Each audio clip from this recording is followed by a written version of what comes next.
Internet.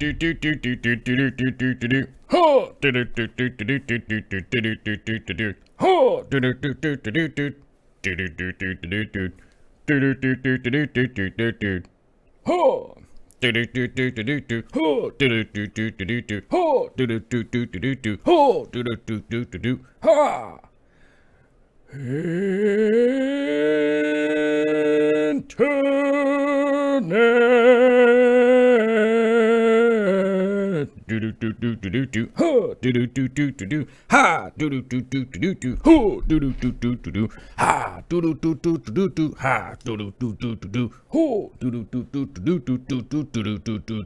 Ha. Yeah. Hi, Tuesday. Ha. What up, internet? Oh, wait, I did it early. Internet! I did it too early. Sorry, guys. What up, internet? First one to the chat, candy overhauls. Winner, fish, dinner. How's everybody doing? It is Tuesday, and I hope everybody's prepared for Tuesday, because it's Tuesday, and it's been Tuesday for a little while, and I hope everyone's well prepared and ready and prepped and moving right along here. Let's say howdy. Let's say howdy. Well, let's move the mic here. It's a little weird. There we go. Let's say howdy to Steven Scogland. Hey-o! Frank Dominguez. Hello. Feel my swag is here. Where you been? Feel my swag's been gone. Been gone for so long. Kevin Hayes, what up, dude? Talked to him earlier about some trees and stuff. Let's see. Hey, FU2 is here. J Crazy Obsessions. Kieran Egan. Hello from Australia. From the other side of the planet. Kieran Egan. It took me a second to learn how to read your name. I hope I said it right, but probably wrong. 54 Punchies here. What's up? Stephen Fitzgerald, how you doing? Let's see. Death Nova, what's up? Oh, Death Nova. Oh, gangster. Let's see. Gerald Gillett, Mr. Glassboxes himself, is here from New Zealand. So we have, let's see, we've got New Zealand, we've got Australia's in the house. We've got Wyoming, we've got Washington, we've got New York. We're all over the planet. We've got Derek Runyon here, Ashton Fitzgerald, Michael Hoffman, and Alan Moulds. Definitely had to come back. Second night watching. Oh, 2 nights in a row. That's a new record for Alan to be here 2 nights in a row, right? Like I said, I hope everyone is having a lovely Tuesday. Anyone that gets missed on the hey-yo. Hold on a minute here. Let's see. Lecter Records is here. Oh, we were messaging earlier, and he says, "Hey, I hope you got my reply and link." You know what? Honestly, I haven't gotten it yet. Hold on, let me grab the other mouse. Let me grab the other mouse and let me see if it's here. Let me see if it's here. Nope, I don't have it. Nope. Lecter, I didn't get your reply. Oh, no, there it is. Oh, it's down here. Let's see. Oh, yeah, there it is. Okay, I had to scroll down. Weird, right, guys? I had to scroll down. I had to scroll down to read something that was further down the line here. Okay, it's fairly long, and yes, I will get to that. Let's see. Well, actually, let's just answer it real quick since I'm already talking about it. Yikes, I'm probably in over my head again. I did not know you were talking about radio jobs. I agree, radio jobs must be down, probably because most stations have gone to mostly syndication shows that suck. Yes, agreed. Yes, that is pretty much what I'm talking about. Even our local college station is mostly NPR syndication. I really miss the true local radio. Yes, me too. I also miss it. I wrote you this morning about some data supposedly from the Nielsen Total Audience Report. The report shows radio to dominate against TV, smartphone, PC, and tablet in demographics of 18 to 34, 35, to 49. I will definitely read that article for sure. And so, because this is in relation to... Okay, The reason why I'm jumping in to answer this Lecter Records question here is that we were kind of messaging back and forth, and it was in regards to I believe I think it was yesterday's show that I was talking about. That somebody was saying I should go get a radio job is what I should do. I should be a radio guy, and I was saying, well, you know, radio's pretty much dead, blah blah blah. And because I honestly feel that just like you were saying there, syndication shows, the automated music shows that play now on the radio, and all of the things that are going on there, especially with the Nielsen reports. The Nielsen reports, as we know, are 100% non-scientific.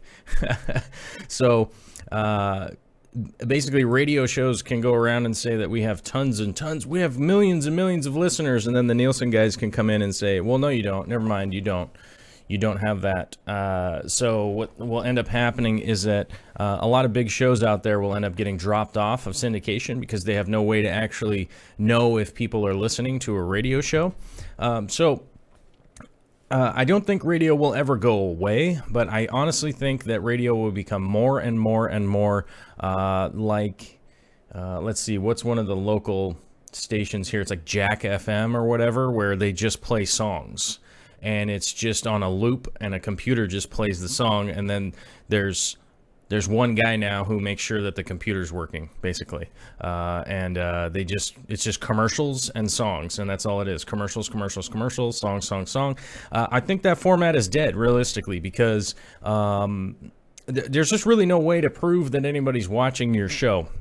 And so the way that relates to this show here is that if I go to my analytics, right, I can pull them up over here on the other computer. I'm not going to post them up onto the video here. I'm just going to read them to you a little bit, just so you guys know that this is what I'm aiming for, and this is what is happening with this show here, is that we maybe don't have a lot of views in comparison to a lot of people or a lot of channels or anything out there like that. We have about 30,000 views a month here, which is not a lot for how much I upload, right? For how much of the show comes up and all that kind of stuff. But here's the thing that we have is we have about 300,000, between 240 to 300,000 minutes watched a month, right? So what that means in sort of layman's terms is that people tune in for a long period of time to watch the show. And that's my goal here.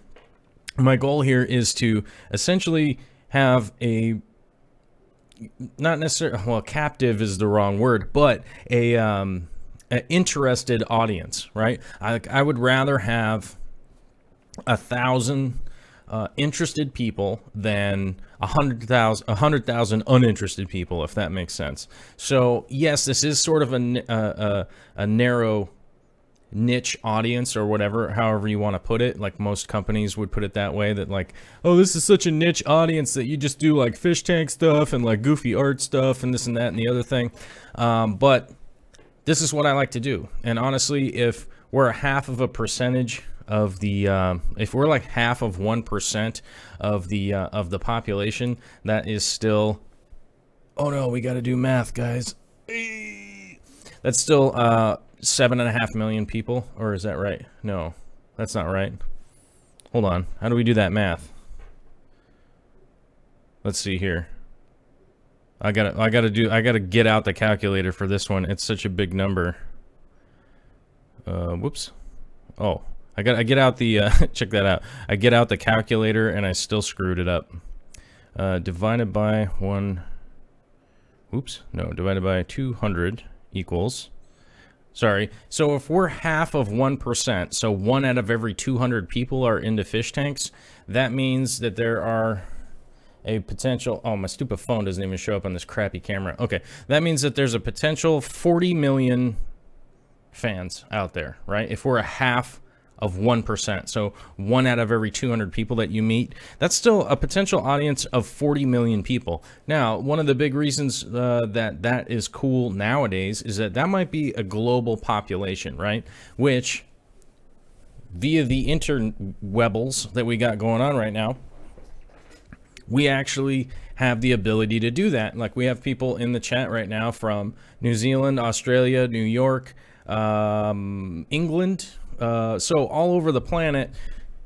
So those are the people that I'd like to engage with, if that makes sense. So I guess it's kind of a weird topic right at the beginning of the show here, but it is an awesome conversation in regards to some of the stuff that's going on here. And I've also gotten some comments lately that people are like, "Oh man, I don't understand why you're disregarding the ad money, like from YouTube and stuff like that." You guys know that I don't like ads. I know that you guys don't like ads. I don't want to rely on ads. Ads doesn't make a lot of sense to me, so we sort of crowdfund. So what I did was I made the decision to go like, hey, I'm going to turn off almost all of the ads, right? Now, how am I going to do that? And, you know, Corey from Aquarium Co-op was so much more eloquent about putting it. Like, the first time he talked about it, he was so much more eloquent than I was, which just goes to show you a lot of his admirable traits that he has, is that he was going, hey, if everyone kicks in $1, that will open up so much money in order to be creative and grow the production of the channel, which is ultimately my goal. My goal is to honestly bring more people in and do more projects and do more bigger projects down the line. So my idea has always been to crowdfund this kind of thing. If this is something that you like, we have a bunch of people that kick in $1 a month, $5 a month, $10, $20, whatever people are comfortable with. This is a show that they like to watch.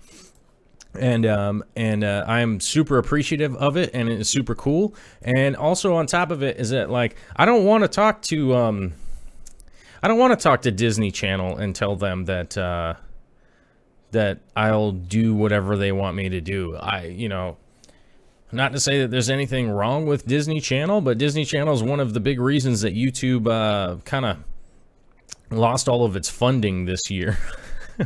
So the giant corporate conglomerates and all that kind of stuff, I've dealt with them in the past, and I do not appreciate dealing with those groups of people. It is creepy, and I don't think you guys should have to be, you know, if this is a show that you like, that you would have to be beholden to those guys, you know, like, oh, you got to watch your commercials or whatever.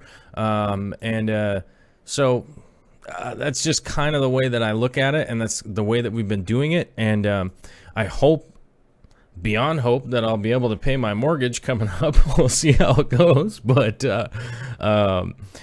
that's just how it's going to be. That is most likely the next goal after turning off the after turning off all of the commercials, is pay the bank for the next month of the house action. So we'll see how it goes. Let's see. Jordan Leroy's here. What's up, man? The Liz Lander, Wushu Jimmy Brown. What's up, dude?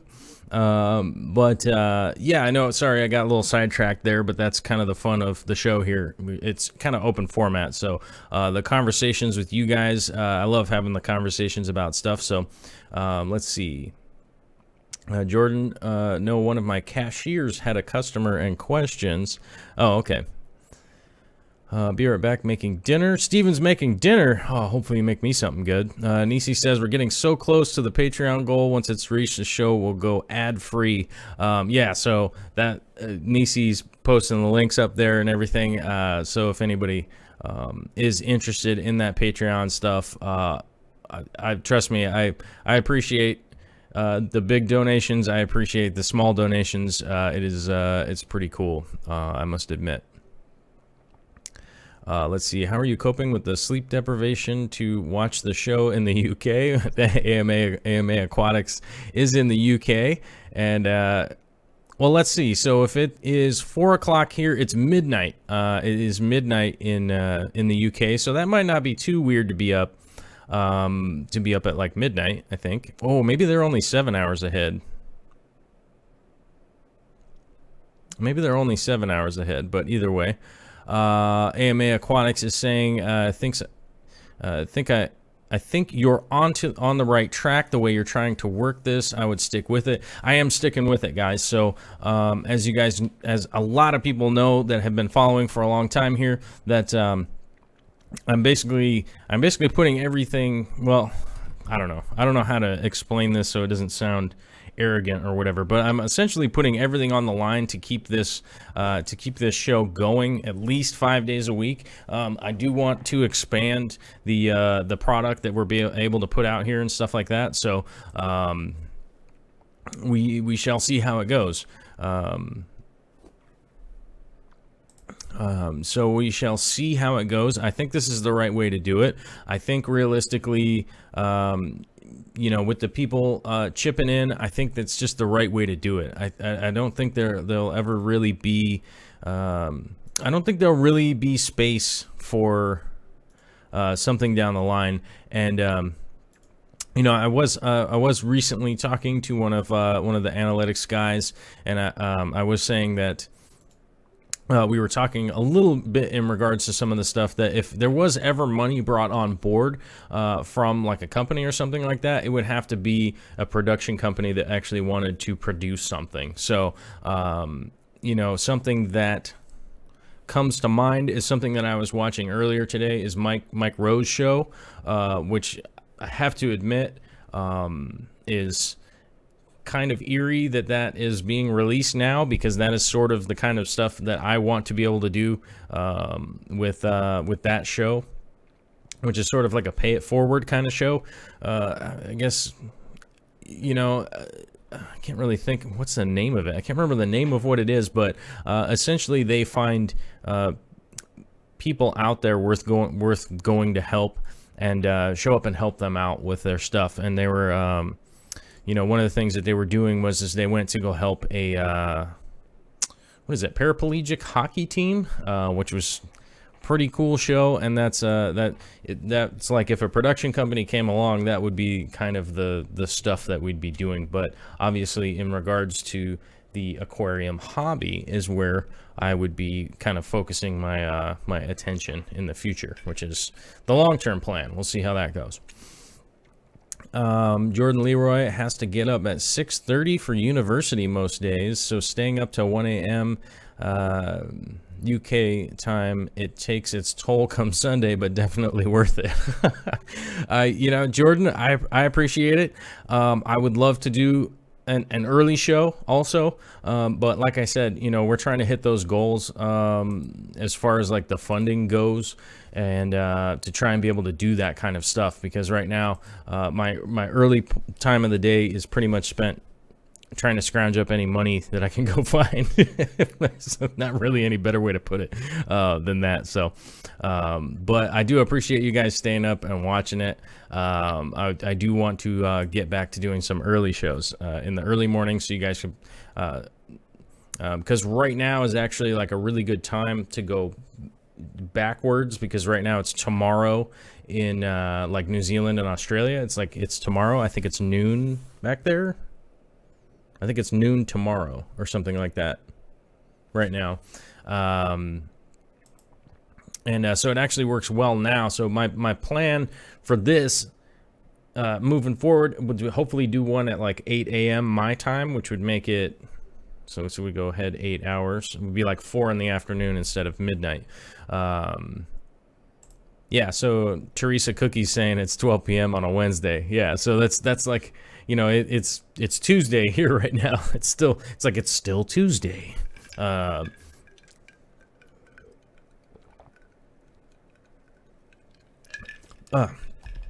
Excuse me, I had to go for a drink of my iced coffee. That's my patented iced coffee drinking in the middle of the show. It's one of the great moves that I got going here.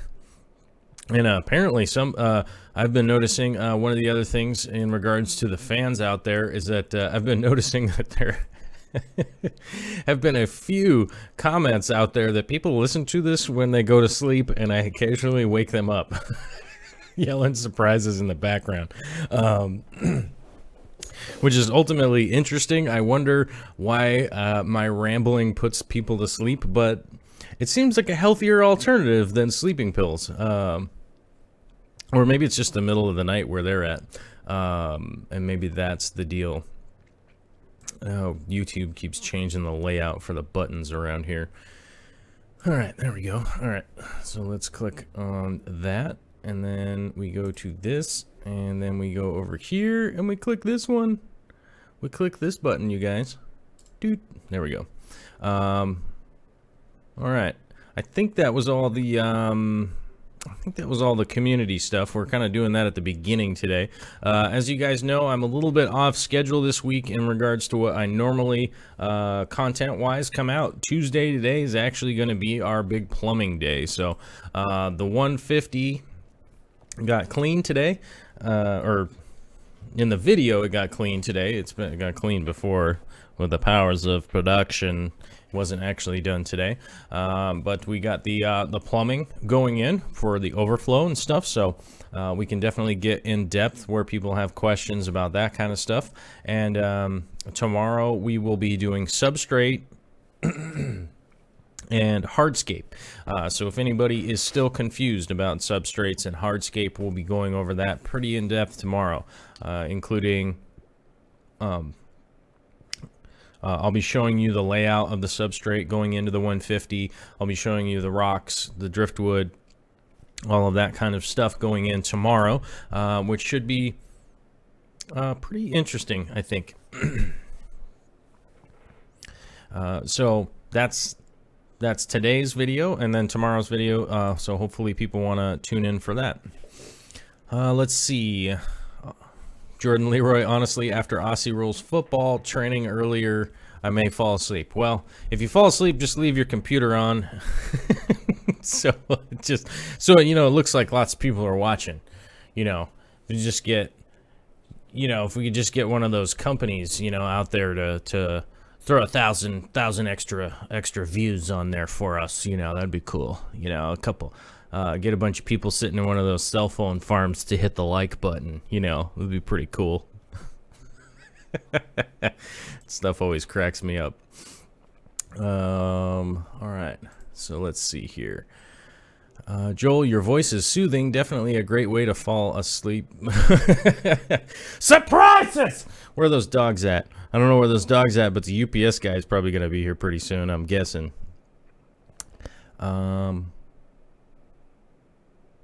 Let's see. Where did you're right, Kathy?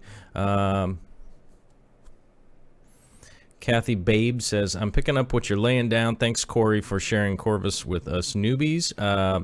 Actually, yeah, I'm really grateful for you know, being able to go on Jimmy's channel with Corey and those guys coming down here and stuff. I'm really grateful for that opportunity. A lot of new people here. And it is kind of interesting when somebody like Corey comes on and goes like, I've been watching this guy forever, and then people go like, who the hell is this guy? And I'm like, I don't even know who I am. What's happening? You know, it's like, I'm the dude playing the dude who's dressed up like a dude who's another dude. Yeah, definitely appreciate those guys for bringing some of the kind of newer YouTube, everybody, I guess newer YouTube fans or something. I don't know. What's the word there? What am I looking for? It's got to be a word. I don't know. I don't know how to describe it. I guess like a lot of people who may or may not have known I've been around. My channel went into the depths of the YouTube, mainly because, you know, I was looking through some of my old videos because they've gotten some comments lately because probably new people coming in. I looked at one of my videos from like 7 years ago and I'm like, why would anybody watch this dipshittery? Like, so, you know, I hope the quality has gone up since back then. I do realize it was pretty good for me to watch that. A little, bringing a little humility to me, and also a little gratitude of how much better things are going into my life. So just the pure chaos of some of those older videos. We definitely went through a big slump in regards to YouTube because I took a year off. I took a year off to get sober and wasn't really making videos and stuff like that because I was pretty much spending most of my time, you know, getting therapy and getting right. You know, getting it figured out. So, you know, I know that a lot of the YouTubers out there that have been around a long time know who I am, which is cool. and I very much appreciate it. And it is it's encouraging. It's encouraging, I guess, to say the least. But I'm glad that all the new people are here. Glass boxes stitched together. Corvus saying surprises 10 times in a row, and that's what I wake up to.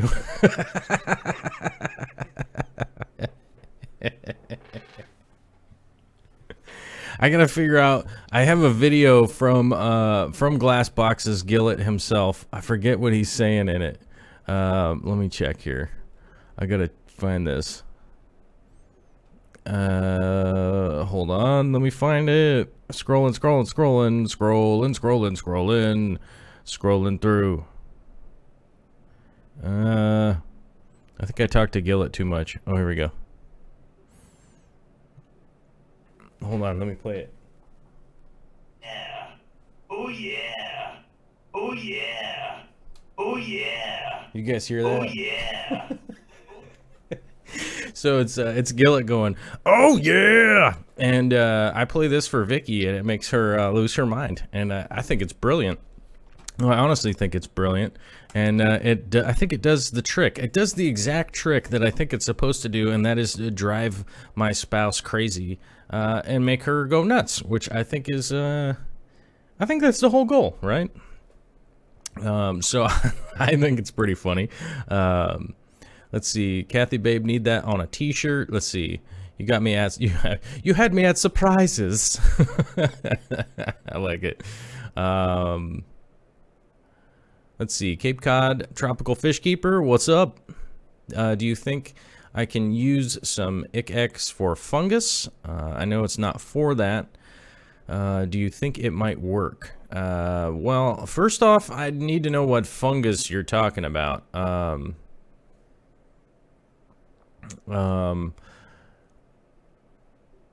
Because, well, and I gotta remember what ICX is. I should probably look this up.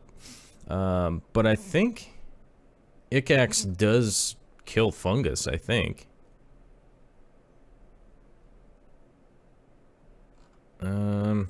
Maybe not, off the top of my head. Let me see what this is. No.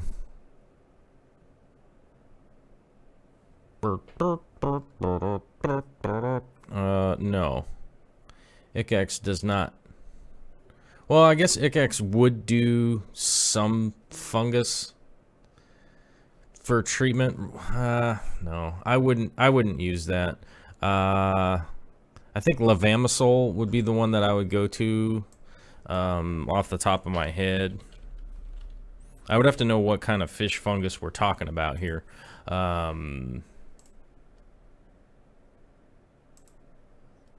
would have to know which fungus we're talking about, and then I could probably get a little bit more accurate. But I believe levamisole or oh, what's the other one called? I can never remember. There's two, but I always use levamisole. I can't remember what the other one is. I think it starts with a P. I can't remember what the other one is, but I would go with the levamisole if it was just kind of a standard all-around fungal kind of infection with your fish. That's the direction I would go.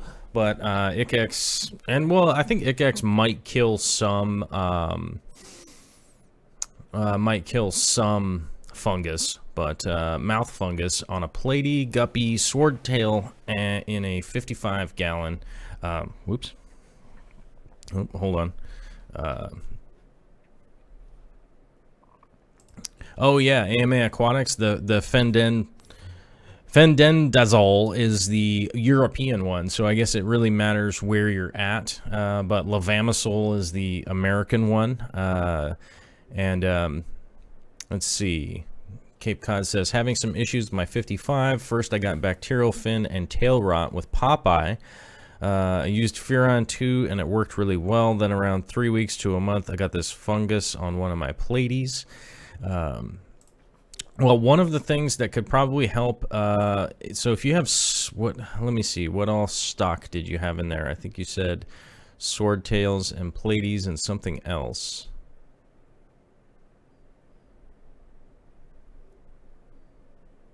God, where did it go? I'm losing track here. Having some issues. Well, where did it go? Platy, guppy, and swordtail. Okay. Well, the upside that one of the things that you can do in regards to the fungus is that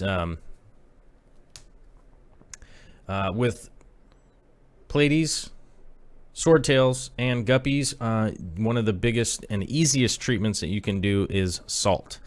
And I'm trying to remember if it's teaspoon or tablespoon. I think it's tablespoon per 10 gallons, and bring the salinity up. And with those fish, I would not be worried about how much salt you add in case you screw it up. I wouldn't worry about it at all. And it is not aquarium salt. Make sure that it is actually that you're actually using standard iodized salt, or sorry, not iodized salt, sea salt. Like a dingus today. But yeah, just be using sea salt and be able to do that. You have a boatload of plants in there. That's not going to be a big deal. AMA is recommending methylene blue. Oh,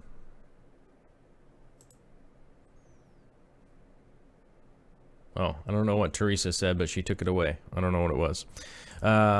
But methylene blue does work, but it is a super crazy dye. So if you're going to do methylene blue, make sure you do that in a quarantine tank, aka a separate tank. Take everything out, but that's not going to treat anything that's left in the tank. I would bring the salt up personally.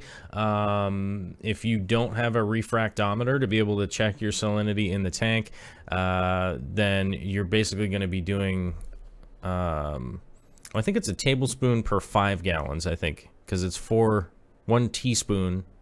Yeah, so 1 tablespoon for 5 gallons, so 10 tablespoons of sea salt in your 50-gallon tank that you got there.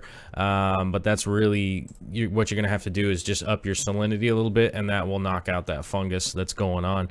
And that won't hurt the fish. It may affect your plants a little bit, but realistically, I wouldn't be too worried about it, realistically. But I would use a little bit of salt for the fish fungus.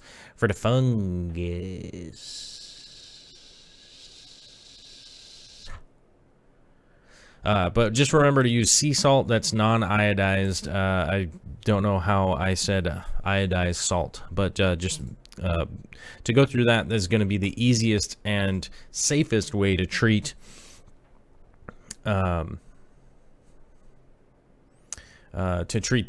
And let's see, is the female Dumbo-eared beta going to be okay? Yes, I would say that your beta would be fine. I've treated betas with salt quite a few times.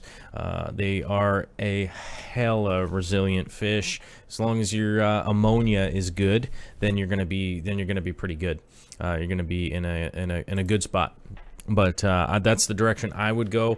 I wouldn't do the methylene blue myself, just because it is just kind of chaos dealing with methylene blue myself, or Melifix. You could definitely, yeah, as Kathy was saying, Melifix with Primafix should do you all right. Yep, if you happen to have Melifix, you could probably use some of that, but I would go with the salt myself, personally. Just because it's much, to me, it just feels more natural to go that route than with the chemicals, honestly. I would just go with the natural stuff to kind of knock out the fungus, and then if that didn't work, I would do some water changes and then maybe move on to the chemical stuff. But that would be the first one that I would do. Uh-oh, 54 Punchy's having fun, but gotta go head out to work. Oh, we're waving at 54 Punchy. Have fun at work tonight. Don't get too weird out there. But I'm just realizing that we're 34 minutes in here and we haven't hit the video yet. So let's move on to the video.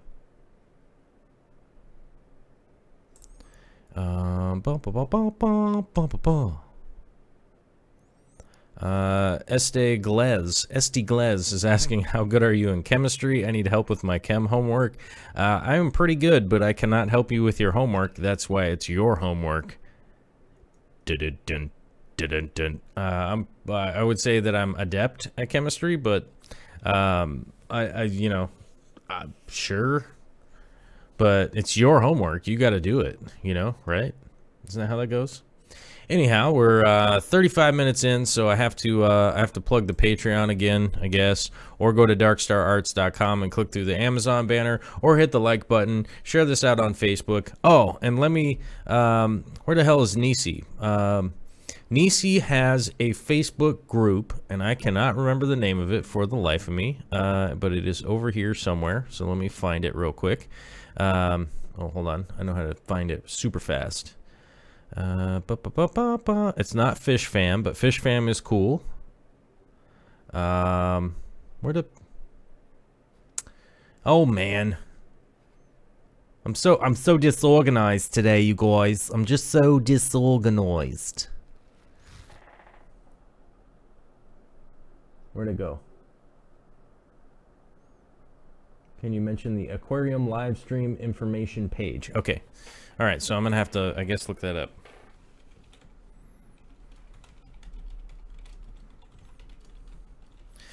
Info Facebook. Okay, so the Aquarium live stream information on Facebook.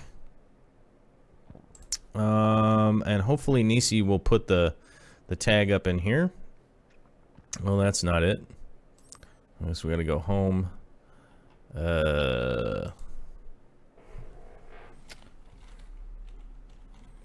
I probably should have gotten ready for this. Aquarium live stream information. Where did it go? Well, Nisi has a group and I can't find it. So check it out if you want. She posts all the stuff on there, and this is a really bad commercial for her because I'm not that great at doing commercials. But check that out because I can't find it.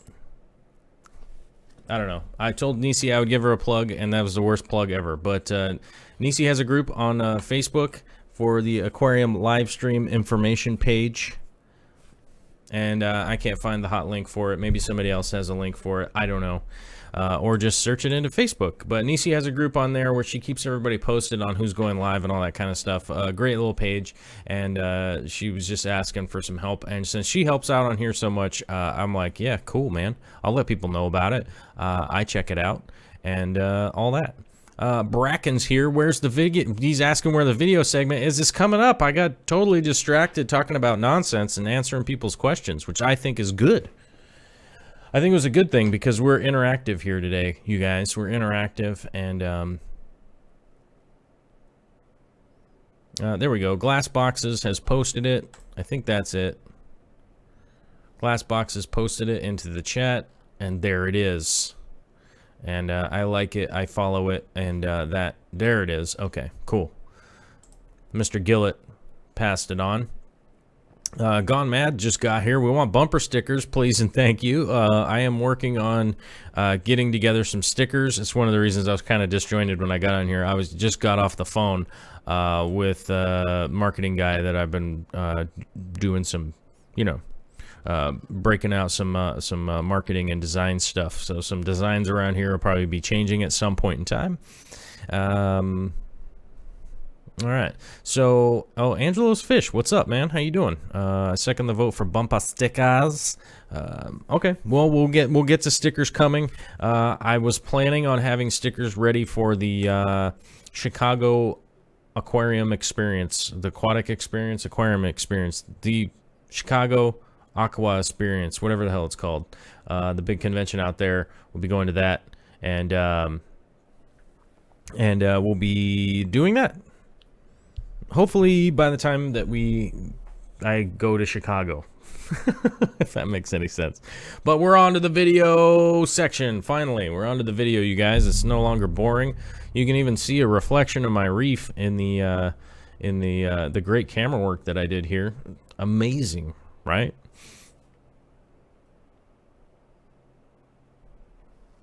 Angelo's Fish is asking how I am. I'm doing good. I'm doing good, you guys. I got this 150 going in here that really is just a primo. It is a really nice aquarium. Luckily, actually, I know the guy that originally ordered this aquarium. He tried to sell it to me, I think about 6 months ago or something like that. He was wondering if I wanted to buy it, and at the time, it was not in the books, and So the weird thing is that I could have bought it at the time with all the equipment for the price that I might end up buying it now to get all the equipment. But it came with a middleman in place. Somebody else bought this aquarium and hauled it up from Oregon, and then basically had it in his house for like 4 months, and then decided to get into the dog breeding business instead. I don't know.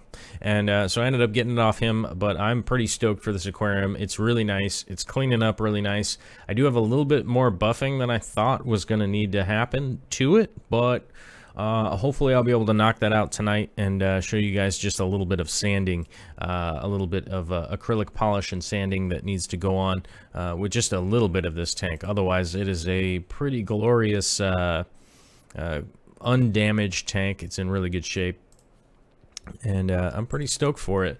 As you guys can see, I pulled out the old sump that is underneath there, got it out of the way, and I believe I'll actually be using a different sump after measuring a few things out and stuff like that. I might end up using a slightly different sump for this one, for this aquarium. But just to give you an idea, the stand is done, the things are ready, and plumbing is going down.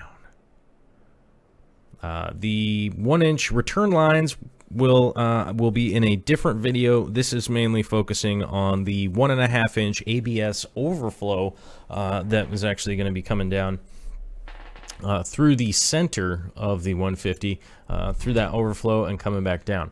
I'm going to be using 1.5-inch because it's much larger and much less opportunity for any kind of blockage or anything along those lines. I have 2 overflows, so one of them will be emergency and the other one will just be a standard Durso style overflow, which a while back some people are asking why I really like Durso overflows. For a freshwater tank application, the Durso overflow comes in really handy because it's going to add that oxygen to the oxygenation to the water. So I don't have to have bubbler bars or any of that kind of stuff to have oxygenation in the water or any kind of surface agitation up into the tank. The agitation can actually come from the Durso overflow down into the sump, which is why you see the what's the word? A lot of the bubbles and all that agitation and stuff coming from the Durso overflow. That's basically just adding in, oxygenating the water as it returns to the sump. By the time it comes back up into the tank is when, during the daylight hours, my CO2 reactor that will be down in the sump down here is what will supply the CO2 up for the plants. So I will have a high level of oxygen and a high level of CO2, carbon dioxide. If that makes sense to you, kudos. If it doesn't, feel free to ask me and we'll get a little more in depth on what that means.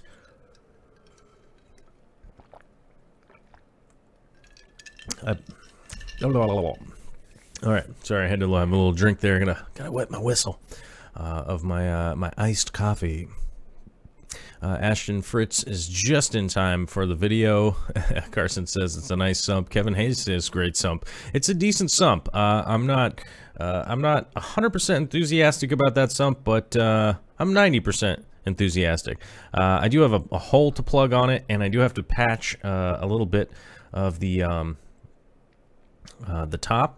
As I'm going through and adding the line here, you guys can see in the time lapse there are times where I just kind of get still. That's because once I apply the glue, put everything together, it has to be held for 20 to 30 seconds just in place. Otherwise, ABS will definitely walk itself back apart from essentially from the chemical that is what glues the pipes together and creates them into one. And Kathy Babe with the $10 super chat from Canada. Oh, thank you very much. Good luck on my adventures, and yay for sobriety. Well, thank you very much. I appreciate it. I am... Oh, let's check here. Let's go over to the sobriety counter while I'm building plumbing parts here in the background. Let's go check my how many days we're at here. We're at 1,232 days of consecutive sobriety for this dude right here, which is 3.5 years, I think. Somewhere around there. Yeah, yep, 3.5 years. Let's see here. Hello, AMA. Nope, at Nisi. I'm hoping to make my rent this month. Are you going to the Aquatic Experience? Want to meet Joel and other awesome YouTubers like free swag? Sign up here at the Aquarium co-op pages. Oh, check that out. I didn't even know. We're going to the Chicago Aquatic Experience so we can plan how much free stuff to bring. Oh, look at that. We also have some show-only giveaways. This will be shared with all involved, all the YouTubers and show event coordinators. I am working on the plan with Corey and Jimmy. Is basically, that's where I'm going to be when we go to Chicago. Oh, and Bob's here too. Hey, Steen Five, what's up, man? We'll actually be... Bob will be there too, as far as I know. I think Bob will be there. I don't want to like sign him up for something that he didn't sign up for, but I was under the impression that he would be there, and I believe Flip Aquatics will be there, and a couple other people too. I'll be hanging around that group around a table with those guys. So if anybody wants to come out to the Aquatic Experience, meet all those dudes, I'll probably just be standing behind them, staring up with my mouth open, hopefully trying, you know, just seeing what's going on up in the ceiling, and just spacing out and being weird generally. So like I said, hopefully I'll be bringing some swag and some stuff for y'all, but I don't know yet what that's going to be. Kind of arguing with my my printing guy in regards to if he's going to do the project or not, and I'll be making a what's the word?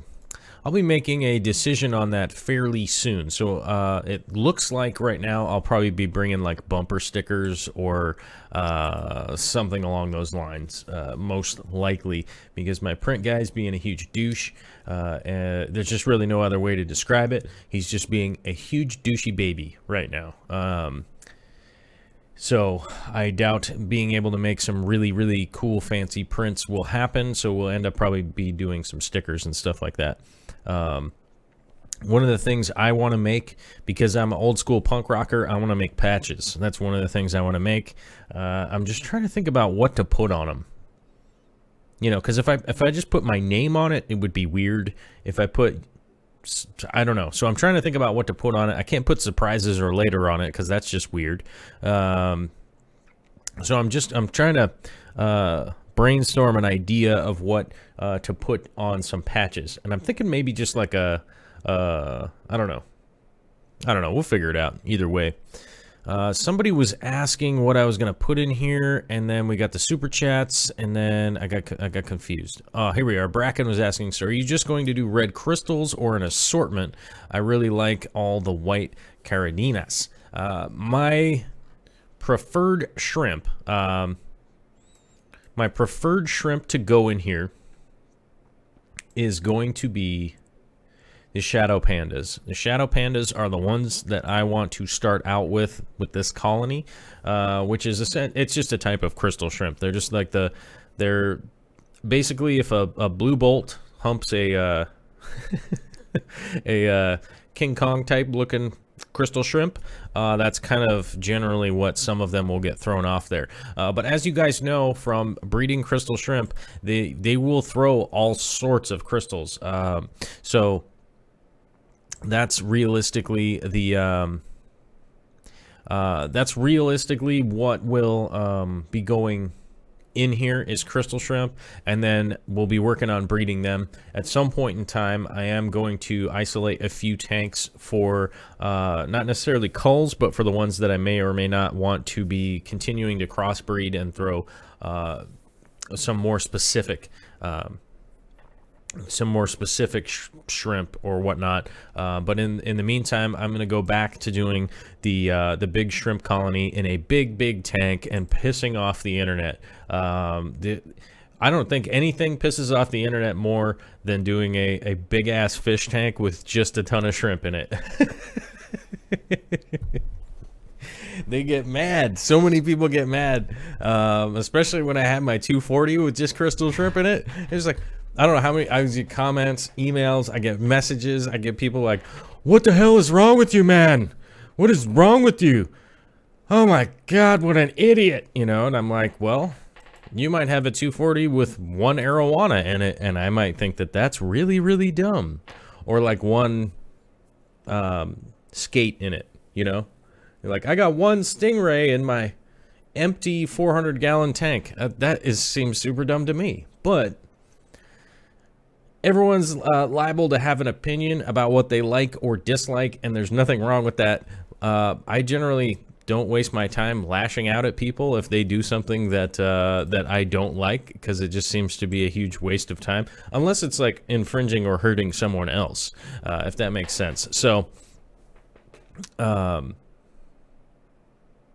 it was always funny, and I'm sure it's gonna piss off people because I'm probably just gonna make a ton of. I'm gonna probably make a bunch of videos and just keep dropping them on YouTube of just like violin music in the background while it's just shots of the shrimp swimming around in a giant tank.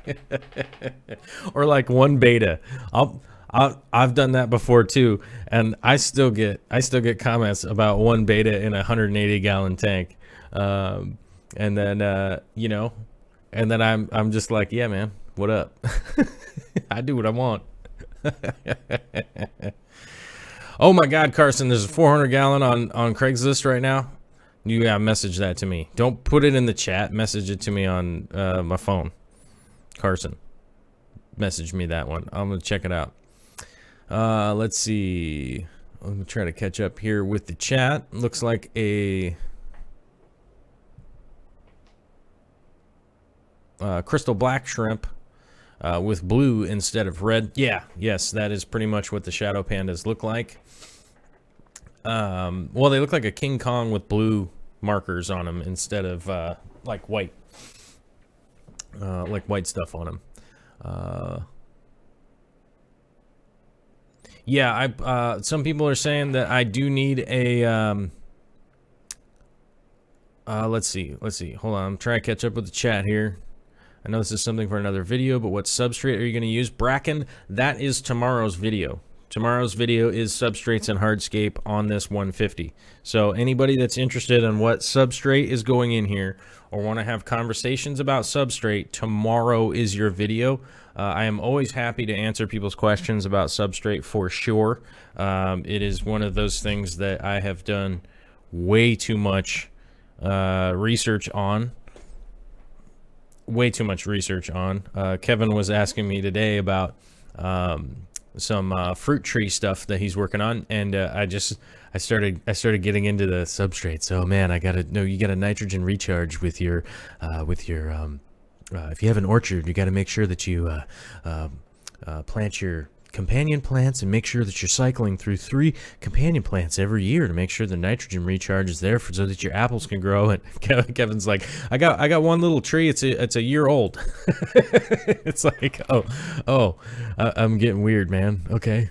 Yeah, so tomorrow will be the substrate hardscape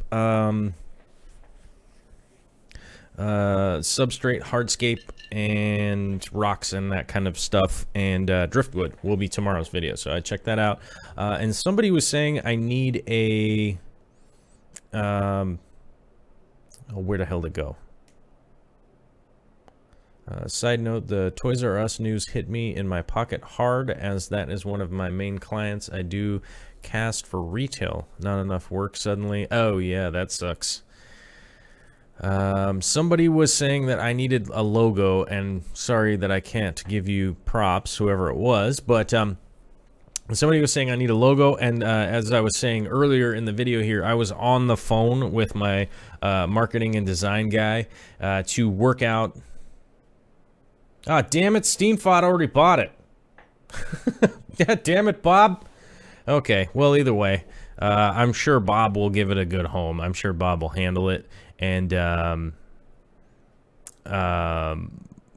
sure it'll be dope. So, good. At least it stays in the proverbial family, and not just some dingleberry going to throw guinea pigs in it or something like that.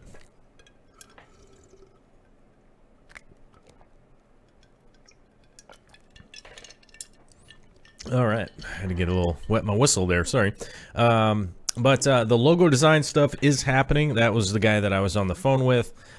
He actually is a dude that owns a giant marketing and design company and all that kind of stuff. So I'm doing the whole like, hey buddy, can you help me out here, buddy? Hey buddy, hey buddy, and so that will be coming fairly soon. I'm going to be collaborating with him on some of the design stuff, so all those will be all new designs coming up. That won't be anything that's been hanging around for a long time. So if we do patches, I'm still trying to find a company that can do patches, but the stickers and all that kind of stuff will be super easy once the design is done. There are a lot of companies that do that and do good quality ones, so that's not going to be a big issue, but patches may or may not be an issue, but we'll see how that goes. Let's see. Doesn't Bob still have a big empty tank in his garage? I believe so. People keep harassing him about a 240, I think, and I'm not sure if it's just not. I have 4 big empty tanks in my garage. I've got 1 big empty tank in my garage, and that actually will be heading up to that big empty tank in my garage will be heading up to Corey from Aquarium Co-op. That will be heading up to his fish room whenever they're coming back from their big-ass road trip. And I will be going up there with it to probably build stuff and help install, which will be probably really helpful to be able to do that, although I don't know if I'll be able to do the live stream. I will probably make Jimmy just carry 2 cameras. I mean, like, here's my camera. It's really heavy. Here you go, Jimmy. Just shoot with that one and your other one. Just duct tape them together or something. I don't know. I'm sure I'll bug Jimmy to move my camera around every once in a while. I'll put it on a tripod, but we'll definitely be doing that. So whenever that happens, I would pay attention to some schedule changes, so that will be going on. Oh, Kevin Hayes is asking, what do you mean cycle through every 3 years? Okay, so, interesting. So this is actually agriculture talk here for a second, because I do want to answer Kevin. Kevin's one of our longtime supporters, longtime guys, and I'm happy to drop stuff and answer questions for him. But he's asking, what do you mean cycle through every 3 years? So essentially the companion planting in the ground, especially with either in, if you just have like a normal garden, or even if you have an orchard, if you see an orchard that just has grass growing underneath it, that is not a long-term, that is not a good long-term maneuver necessarily, because there are a lot of really good plants there that will help that orchard to grow, and you'd have to look in your area to see exactly what they might be, but like nasturtiums would be one thing. Off the top of my head, basil is one of the things, thyme, and let me throw, I'm trying to figure out the herb ones off the top of my head, but those you can cycle through. So for instance, if you had like a couple of fruit trees, you could plant basil under them one year and grow a bunch of basil underneath there, and that will actually help. Oh, okay. Olympia Shrimpery says legumes. Yes, legumes, peas, beans, all of that kind of stuff, snap peas, that kind of stuff, they all come in super handy as a companion plant underneath orchard trees and stuff like that. Any of those shade, peas, green beans, any of that kind of stuff that needs a little bit of shade is perfect. I like basil myself because I just can't eat enough basil. Cilantro also is big time helpful. So the all that kind of stuff will actually help recharge the nitrogen that gets lost out of your soil from the orchards. If you think in regards to, you know, a tree making how many apples that it makes, it pulls a lot of stuff out of the soil. So the easiest way to replace that back into the soil is using companion planting and stuff along those lines with, you know, beans, basils, you know, all that kind of stuff that I just mentioned. You'd have to look in your area to see exactly what the list is. That would be great for where you're at. Especially in the United States, there are a whole bunch of tools out there for people to look at what's good in your area. They're normally marked by the zone, 1, 2, 3, 4, 5, 6, 7, 8. Those are the base zones for the United States, and then Alaska is like 9 or something like that. Kevin, actually harvest them. Actually harvest everything and generally just turn it back in once everything is harvested at the end of the year. So those pulse crops and stuff, they're basically pulling from different layers. So they're actually replenishing by pulling from different layers. So if, let's say I had a big field that I was actually going to grow in, you do okra 1 year, you do barley 1 year, and then next year you could do corn, right? And then you could follow it with wheat and then go barley, or no, sorry, okra, whatever that one was that I said.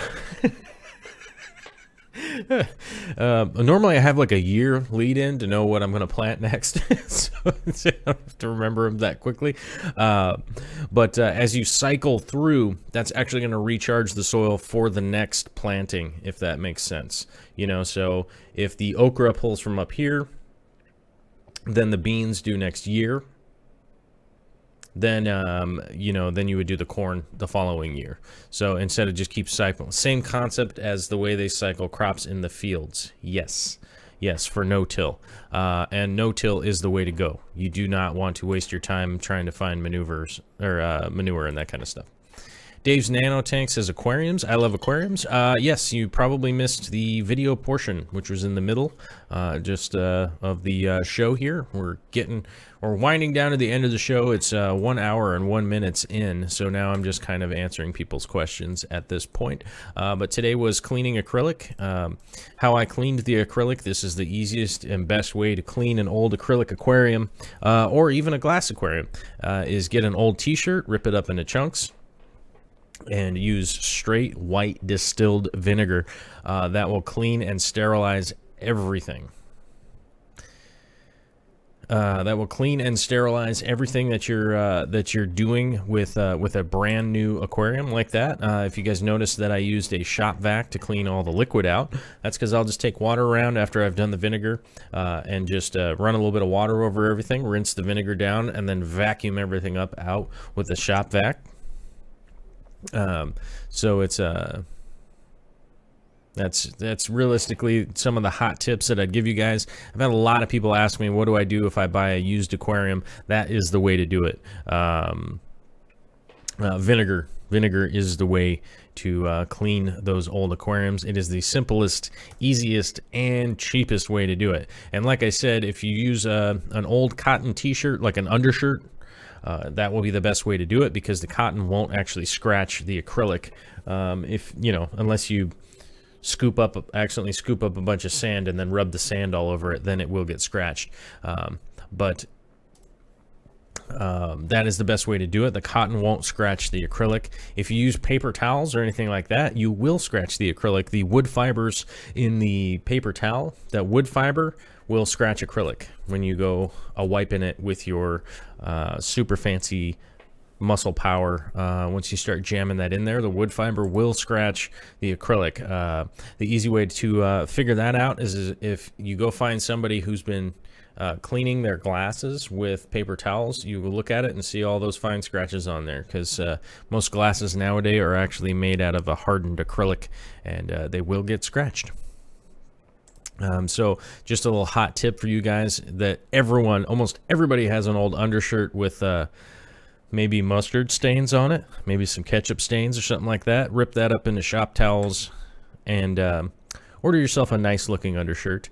And then from the Amazon banner through Dark Star Arts, of course, Of course, right? If you're going to order a bunch of undershirts, why not do it there? And that would be, personally, what I find to be the best thing to clean acrylic with. Yeah. Let's see. Bob, it's new for people who don't know you've been doing it for a month. Oh, because Bob Steenfot posted a new video. Yeah, feel free to check out Bob's video at any time for sure. How about a coat of arms kind of patch with 2 cross paint brushes on top of a drill press on a field of crystal shrimp surrounded by a wreath of Anubias? Adventures in Aquariums. I like that. That is very ambitious, and I do like it. I like it for sure. I don't know if it'll fit on just a regular patch though. all that detail. We'd have to make some kind of new dealy bobber. We'd have to make a new sewing machine that would be able to pull off that detail. But that might work. I think I'm probably going to go pretty minimalist. That's for sure. Cape Cod is saying compost teas. Boogie Brew is the best. I don't know what the Boogie Brew is that's the best. I'm not sure. Steenfot assures you it's not a new time. He's been doing it for a month. But yeah. Oh yeah, I remember that. Yeah, that probably was like a month ago. He was saying that he's going to start uploading in the afternoon instead of the morning, trying to figure out what analytics are better. I personally, over the years, the time of day that your video gets out there, I have not seen a difference in the analytics. Honestly, everyone says that Tuesday and Sundays are the best days to upload, generally across the board for whatever reason, but YouTube's sort of worldwide, man, so who really knows if it's going to be any better or not. Let's see. Turbo, not far from Fair Oaks. My farmer Decock Farms is by you, Kevin. We send scrap candy there. Oh, yeah. Turbofish was inviting us to the candy plant, and I believe last time I was talking to Corey that everyone's going to try to make it out to the candy plant and check that out, but who knows how that's going to work out. Nobody really knows what the schedule looks like yet. I do know that I get in a day after everyone else, and I stay a day later. So I'm not sure if I'll be able to make it to the candy plant or not. But compost tea is for sure good. Boogie Brew is the name of the best compost tea. If anyone brews their own, I do. Oh, okay. Right on. I've never tried Boogie Brew. Also, let me add that to my little page here. Oh, I want to make sure I highlight your name too, so we can remember. Copy, and we go over here to the little notepad, and we throw it in the notepad. Boosh. I will check out the Boogie Brew. I'll definitely check that out and see what that do. We do make our own compost here. Vicky and I do. We definitely do quite a bit of that. We'll be adding our chicken poops to it here before we get to the winter, so that it has time to not be so hot, cool off as it were. So let's see here. Catch up. Oh, it's the birthday weekend. Turbofish is going to be there. I love the videos y'all put out. Doesn't matter what time or day. Well, thank you, Candy. Doesn't matter what time of day. Candy Overhauls will watch, which is good. Let's see. Donnie Hill is here. Joel, I picked up a used 4-foot 110 this weekend. Did a resale, but cracked the top trim ring. The tank is 30 inches tall. Do you think if I Euro braced it, that would be okay with a cracked trim ring? Well, if it's I don't know if it's a glass tank or an acrylic tank. A lot of times, if something snaps on an acrylic tank, you may or may not have other seams broken somewhere else. If you break the top off of a glass tank, no big deal. You can definitely Euro brace that thing to hold it in place and not be worried about it realistically at all. The easiest way to Euro brace a glass tank... Oh, Donny Hill's got a glass tank. Yes. All right. So I would definitely Euro brace that tank, and it will be no problemo. Honestly, I've done that many a times on purpose. You know, I ripped the top off because I didn't like the stupid trim on the top, and ended up Euro bracing it, and it works just fine. I guess it also depends on where you're going to get the glass. It's pretty easy to cut the glass yourself, practicing a couple of times. If you have an old tank lying around, just use the sides and not the bottom, because the bottom will most likely go into a million tiny little pieces that are a pain in the ass to vacuum up. So yeah, I would just Euro brace that thing. Let's see.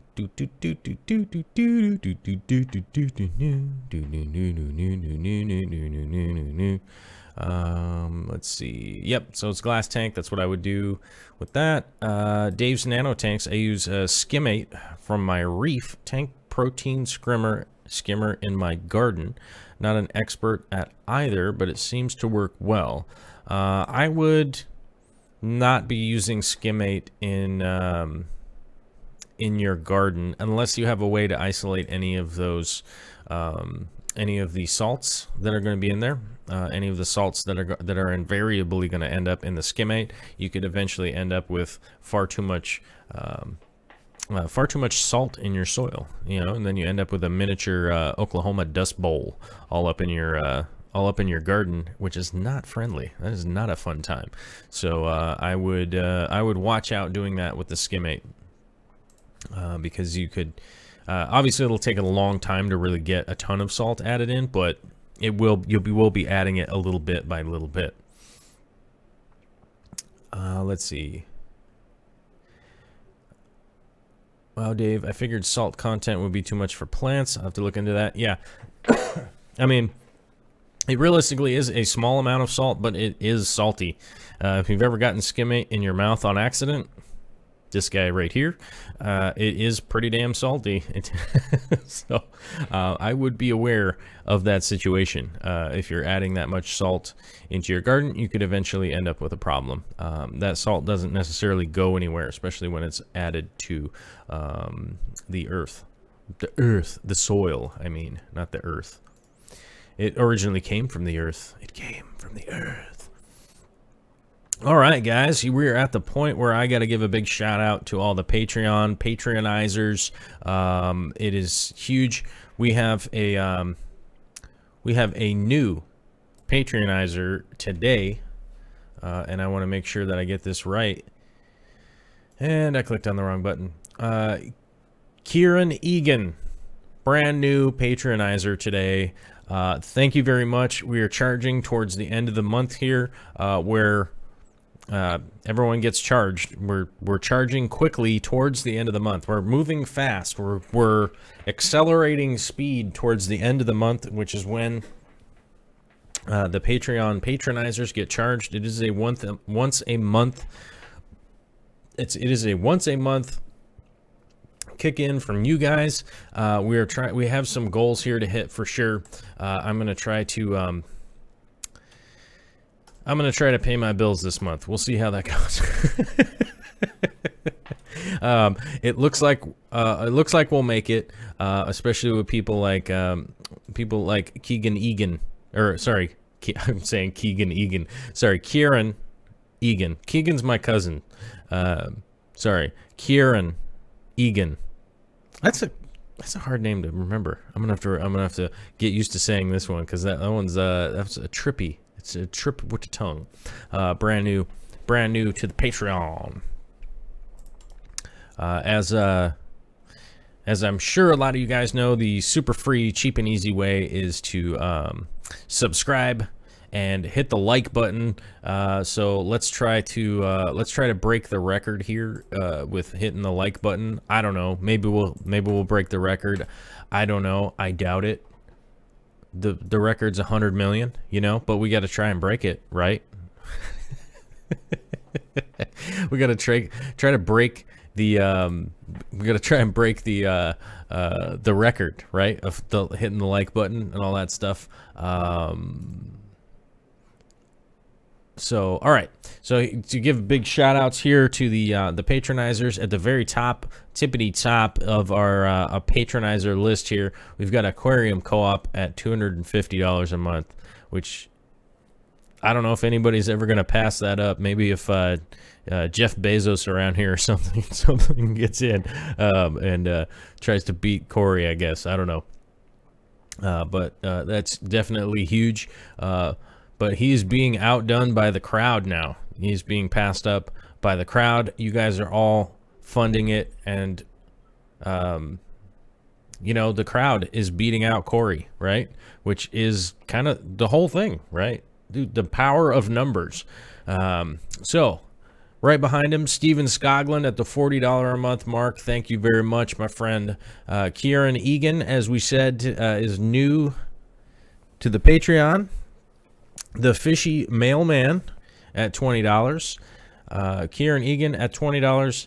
Sashimi Whiskey at $20. And Long Woo at $20, whose house I will be going to fairly soon. At the $10 mark, not to be undersold. Oh, sorry. Eric Gone Mad at the $39.99. He is right behind. He is right behind Steven Skoglund at the $39.99. I forgot to mention that he's down here in the weird. It will get updated at some point. I don't know.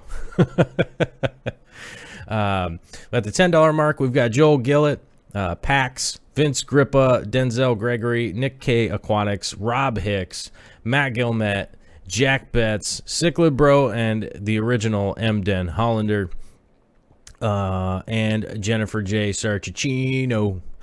At the $5 mark, we've got Pamela Earlywine, Bracken Ward, Kevin Keener, Candy Overhauls, Addison Nishijima, Jim Meeker, who apparently just showed up late, got stuck at work. Karen Halbert, Eve Daigle, Kevin Hayes, Gene Fensky, and Karen KZ Ellis. Down here at the $2 mark, Dean Feldman. Thank you very much, Dean, who's brand new. Spence Ballard, who's new. Also, Tim Lewis, AMA Aquatics, Matthew Hoeger-Hagerton, Theodore Schultz, Priscilla MK, Jeff Jackson, Thomas Donchek, Nisi of the North, and Matthew down here at the bottom. I want to say special thanks to everybody, and Kathy Babe for the super chat. Thank you very much appreciate it. That all just goes back into making more of more shows, doing more projects, going places, helping people out, and doing the stuff that we want to do in the long term here. The long interim is we want to do more projects, we want to go places, I want to help people, I want to do more realistically. At some point in time, someday, we will get some helpers here. I thought my helper was going to come via moving here from the East Coast, but it turns out he's not going to be moving back now. So I was really hoping that my buddy that I've worked on a lot of production stuff with was going to move back to Western Washington, and he is not. He got accepted to a big fancy schmancy college program, and college man, what is it, like master's program or whatever. So he's not going to be moving back here. So gonna figure it out. We're going to see what happens. We definitely have some really cool stuff coming down the pipe here that project-wise coming up in the future. As I said, tomorrow is going to be the big substrate conversation. So you all need to get your super nerd hats on and get ready for that. This comes out 4 o'clock, Monday through Friday, Pacific Standard Time, so be sure to check that. If you're not getting your notification, set an alarm on your phone. I do it all the time. I have like 40 alarms that go off every day. That's it, what's going on. Be sure to check out darkstararts.com. Click through the Amazon banner if you're going to go buy toilet paper, diapers, or underwear. Those are all related, right? So if you're going to do that, click through that banner, and I know a lot of people have been using that because that is a great way to help support the channel. It tells Amazon that we're driving traffic to them, and they like that. They like it when we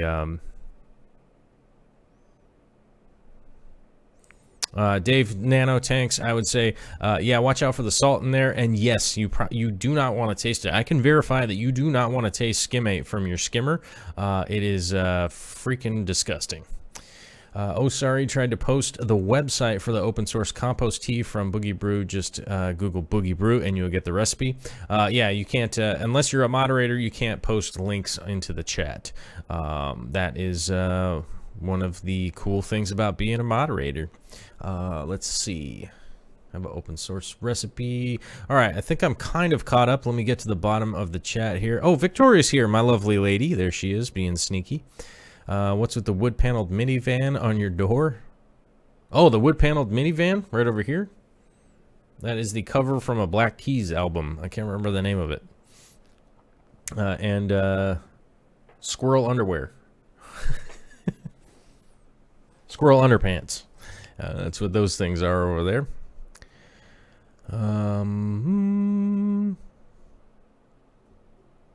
Let's see. I got Corey Fry now. My wife has completely taken over the project. Points for me to getting the wife into the hobby. It's always good to get the wife into the hobby. That is always great stuff.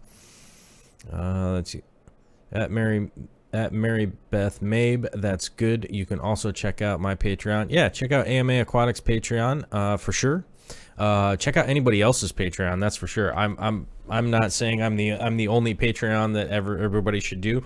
And Corey actually had something that was really cool that I liked, as I was trying to say earlier, that he was more eloquent with the Patreon, is that he was doing the $3 for 3 people. So he was saying that, like, if you gave $1 to him, give $1 to somebody else, and $1 to somebody else. I thought that was really cool. If you guys go on my Patreon, there should be linked channels on there. There should be other channels to check out.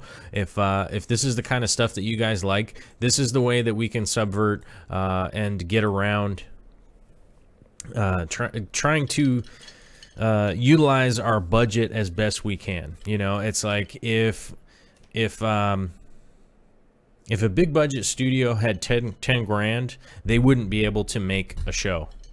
They would just look at you and go, no, we can't make a show. If I had 10 or 20 grand, I could probably make a movie. You know, realistically, just realistically, that's probably what I could do with that kind of money. So that is the reason for this, to try and get around the idea that we need to fund $1 million or $2 million or $10 million or whatever to do this kind of stuff. People like Corey, people like myself can effectively use, like Bob, who's there. Bob can effectively use essentially a small crowd-funded budget to do a lot of really cool stuff. So that's my whole reasoning behind it. Otherwise, I probably would have approached Ecotech or gone back to making videos for not Bulk Reef Supply, Aquatic Depot and those guys, and probably doing that kind of stuff, which honestly I'm not all that interested in making commercials for people, you know what I'm saying? So that's kind of the thing, why it's so cool, because if we as a crowd, we know that there's at least 1 million YouTube fish people, probably, like fans and stuff like that, and could really easily spread around a couple of bucks from each person and make a whole bunch of badass videos and projects and all sorts of cool stuff. So that was the whole reason for even doing that in the first place. So oh, excuse me.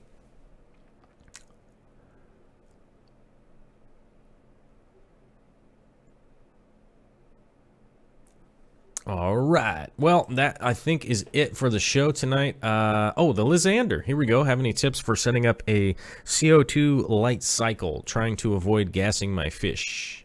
Well, hello, Lysander. Oh, Vicky is lurking. Vicky is lurking, and she will be here soon, I'm sure. She's probably sitting in traffic for the next hour, I would guess. But yes, I can answer your CO2 light cycle. We'll be setting that up on Thursday, but I can answer it now. That is not a big problem. Your light cycle, if it's a new tank, should only be 7 hours long. Now, always set up that 7-hour period for the time that you are most around, if that makes sense. So if you are somebody who gets up, gets ready, runs out the door and goes to work, don't have your lights come on when you're at work. Have your lights come on when you come home. So let's say you get home at 6 o'clock at night, generally speaking, have your lights turn on at 5 o'clock and have them run till midnight, and then turn off right at midnight. And then any time that you're home from work and stuff like that will be the time that you can view your aquarium and all of that stuff. And you can actually see in there the stuff going on is going to work for your schedule. What you want to do with your CO2 is have, let's say you turn it, yours turns on at 5 o'clock. Your lights turn on at 5 o'clock and run till midnight, like the schedule that we were talking about. You would want your CO2 to come on at 4 o'clock, 1 hour before the lights come on. Then you would want that schedule to offset 1 hour.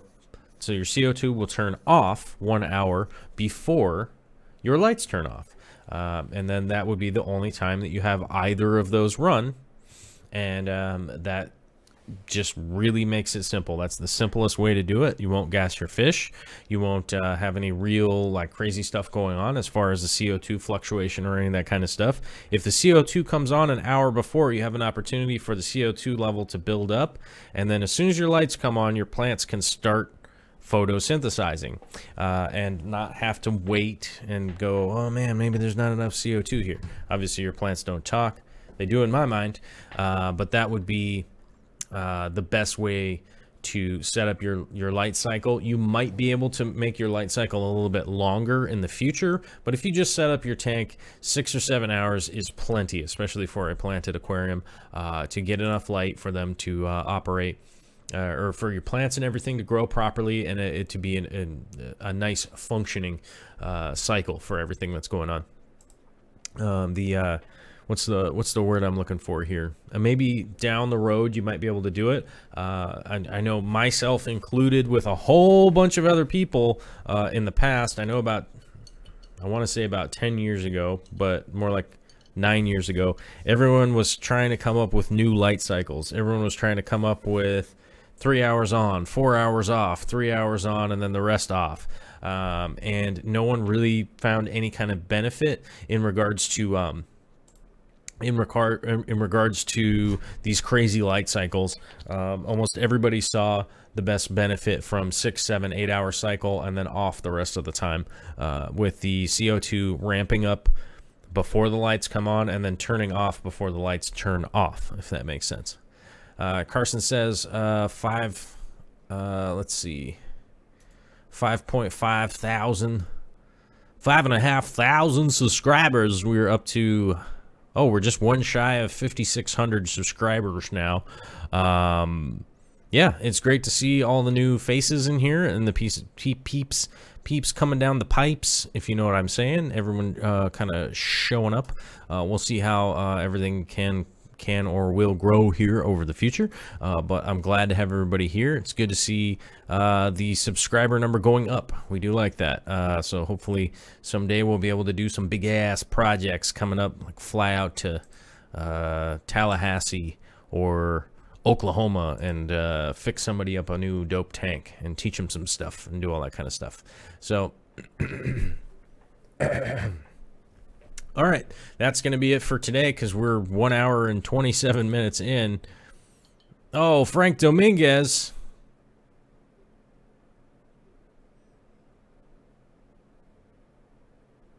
Oh, all right. Glass or acrylic aquariums. I'm going to answer it.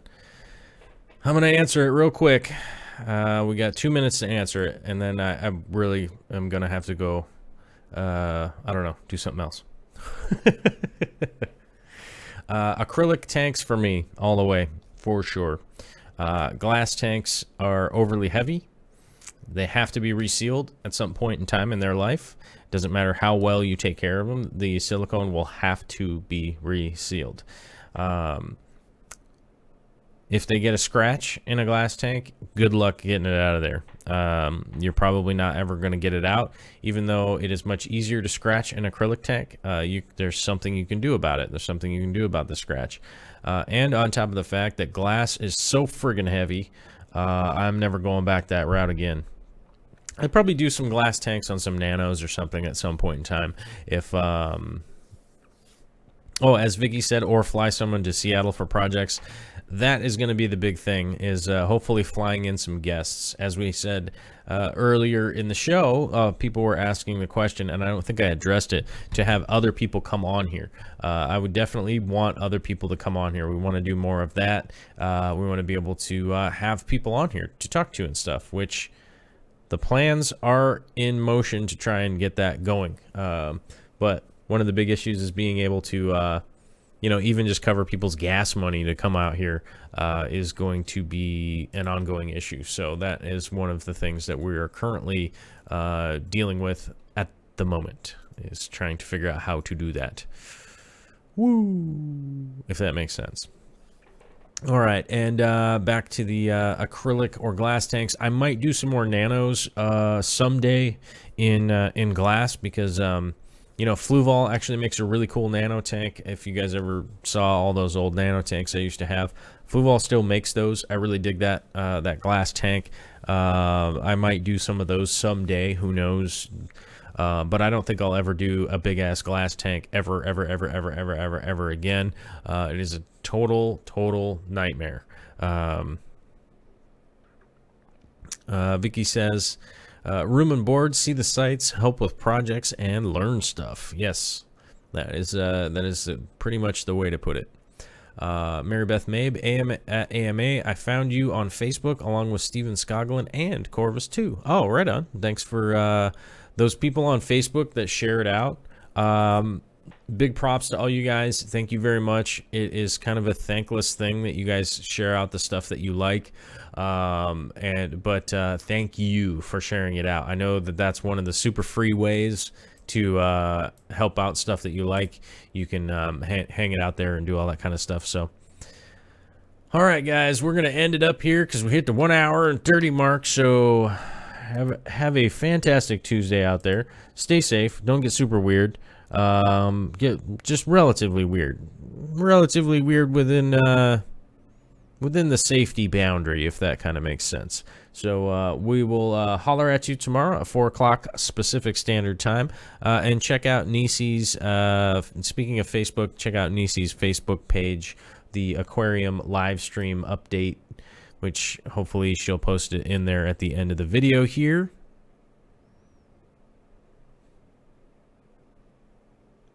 Victoria with the super chat. What's going on here?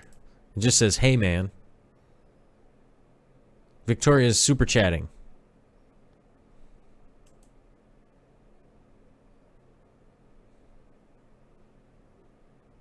Oh. I don't know why Vicky's not a moderator. All right. Vicky's a moderator now. She moderates my life. She can moderate the live stream. All right. Well, Vicky has extended the chat here, you guys. So say an extra special thank you to Vicky for extending the chat for however long a $10 super chat stays up there with the hey man.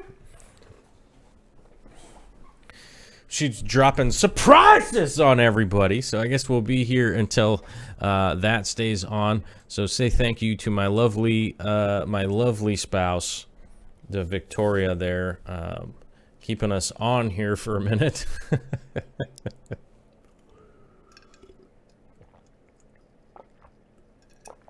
Frank Dominguez says, Vicky is the brains of the operation, and nothing could be truer than that statement. That is for sure. 100%. Woo. Oh, Vicky says, I meant bring somebody to Seattle. Oh, so I'm supposed to bring somebody to Seattle for $10. Yes. Yes, I want to bring people to Seattle. Yes, and yes, room and board and all that stuff, see the sights, all that shit. That definitely costs money, that's for sure.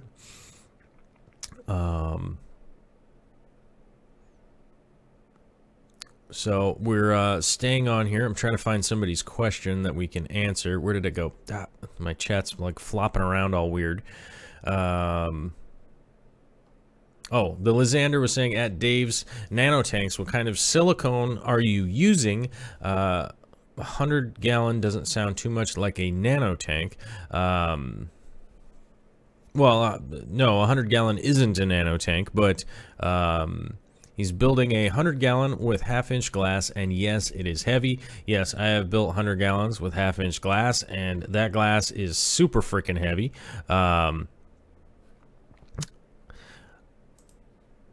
That glass is unbearably heavy and kind of crazy to work with. But I know that a lot of people have been asking about the, what's the word? What kind of silicone that you should be using in your aquariums. Just make sure to be using any brand that is 100% silicone, has no additives. It doesn't say anything about antifungal, blah, blah, blah, any of that kind of stuff. Just make sure it is 100% silicone. That is the one that you want. GE1 makes one. Seachem makes one. Petco has one. I can't remember which one it is, but just 100% silicone. It doesn't really matter on the brand. I've never found a brand that was super duper crappy, if that makes sense, of the 100% silicone. I've definitely used a lot of sealants on other projects that were kind of iffy, but as long as it's 100% silicone, it will do a great job holding your tank, your aquarium together, and it will work out very well. Cape Cod tropical fish keeper. So what's the risk of a catastrophic break of an acrylic tank? Well, with any aquarium, there is a risk that something might get broken. Typically, if something does break, it's probably because the load isn't level, if that makes sense. Twisting and bending is always bad news. If you're adding weight to anything and it's twisting any one direction or the other, that is generally what's going to end up having a big time problem. Let's see here. Tanks is asking, how would you go about culling cherry shrimp? Take out the bad or move the good to another tank? I would, when it comes to culling any shrimp, I always remove the fugglies. Because the fugglies, you can typically tell if they are not the ones that you want to breed. They're normally too young to breed. So it typically is a good way to remove the ugly ones that you don't want, or the undesirables that you want to get out from your breeding colony. It is best to take those ones out and put them in into another tank. Also, you probably don't want to move the ones that are breeding from a good setup. That is always generally a bad idea. If they are breeding and you have a nice stable shrimp tank, the last thing you'd want to do is go ahead and move the adults that are breeding and doing well in there. You know, because if they are breeding and doing well and you're maintaining it the way that you like to maintain it, and the way that you like to maintain it is working well, you know, you don't really want to go changing it. You know, you just want to keep maintaining that good breeding colony that you have, and not introduce the ugly ones, you know, the ugly ones into the breeding. If that makes sense. Woo.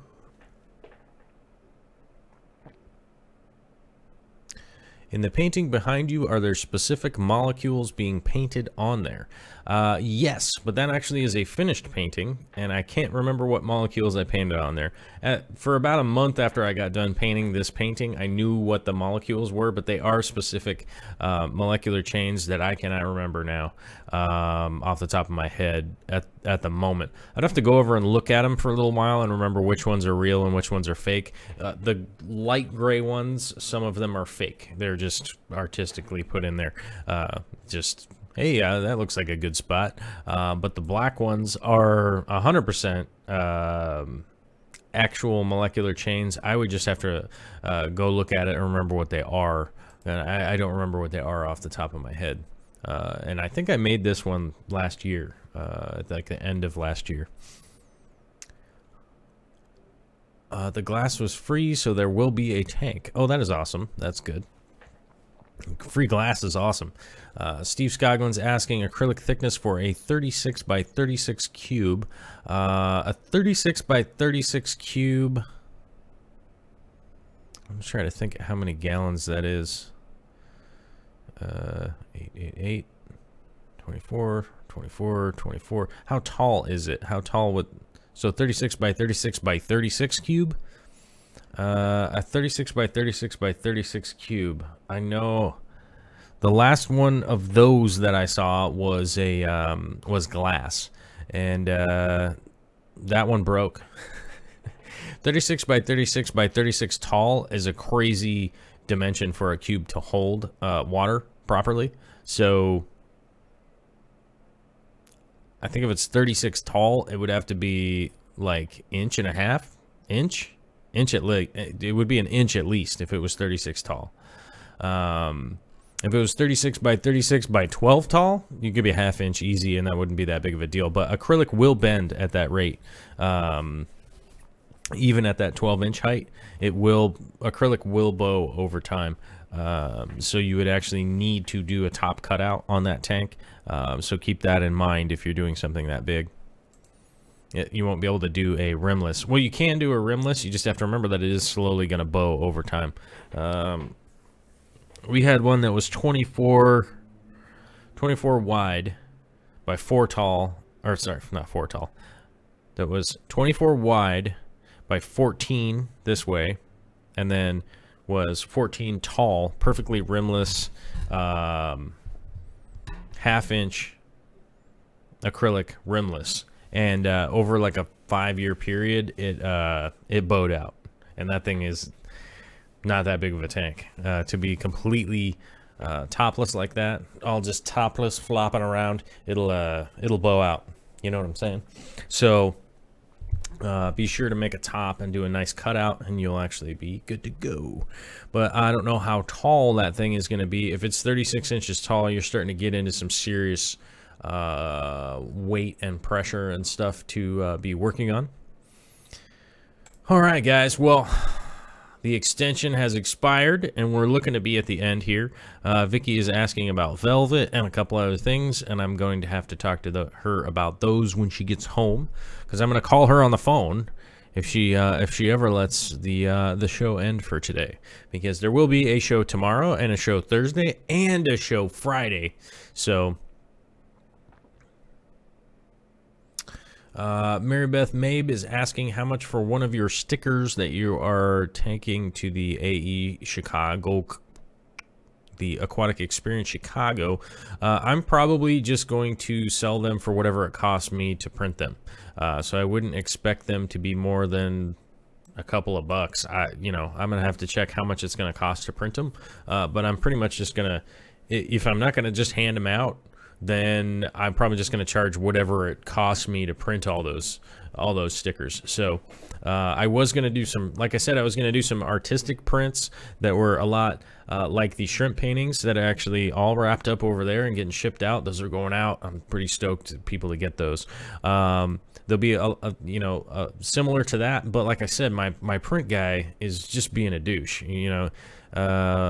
so I'm probably not going to go that route, but I was just going to sell those for like $5 or maybe $10 or something. I don't know, but as Steven was saying that he's busting the Thursday extensions. He sponsored that on the Patreon. That is why he is at the $40 mark. Is that he's extending the Thursday show on via Patreon. So. Special extra thanks to Steven at the $40 a month mark, which is dope. But special thanks to Vicky for your super chat and Kathy Babe for your super chats. We're gonna go and I'm gonna hopefully make some dinner so Vicky doesn't karate chop me. Chop, hot, because there's no dinner ready, so I'm gonna go get the dinner ready so my lady and I can eat together and we can look at each other in the eyes ever so romantically.